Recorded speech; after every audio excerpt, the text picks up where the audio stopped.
Anak! Punta tayo ng mall ngayon, anak. Sige, go, Nay.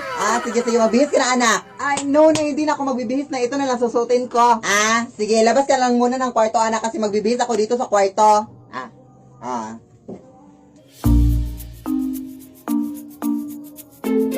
Hoy, anak! Ano pang inuupo-upo mo dyan? Halika na! O, bakit ganyan ka makititig sa akin? Halika na, madami-dami na yung tao sa mall ngayon. Wait lang, Nay, ha, wait lang. Hoy! Ano ka ba, anak? Hindi pa ako tapos magbihis, anak. Doon ka muna sa labas, anak. Ano ka ba? Respeto, ha? Hoy, anak!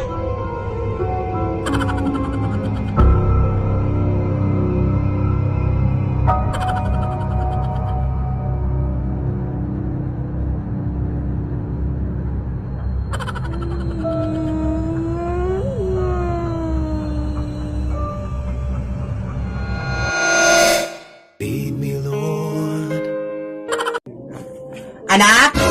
Wag na wag kang magsisinungaling, anak. Hari ng makasalanan yan sa ating Panginoon. Sige, Nay.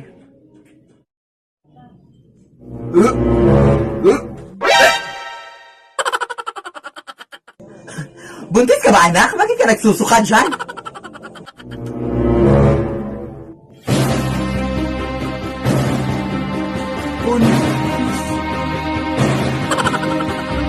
Paano ka naman mabubuntis, anak, na wala ka namang jowa?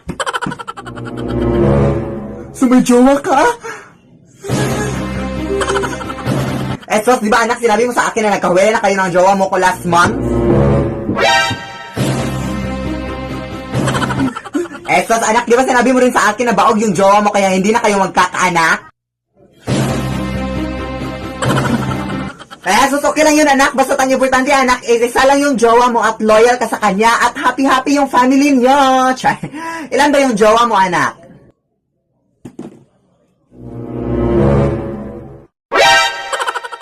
Lead me, Lord.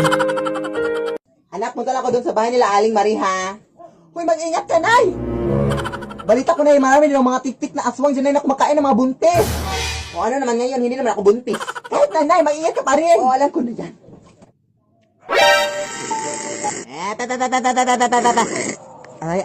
Hindi ako buntis, Day. Oo nga, hindi talaga ako buntis. Matagal ako iniwan ang asawa ko. Wait, double check natin, Day.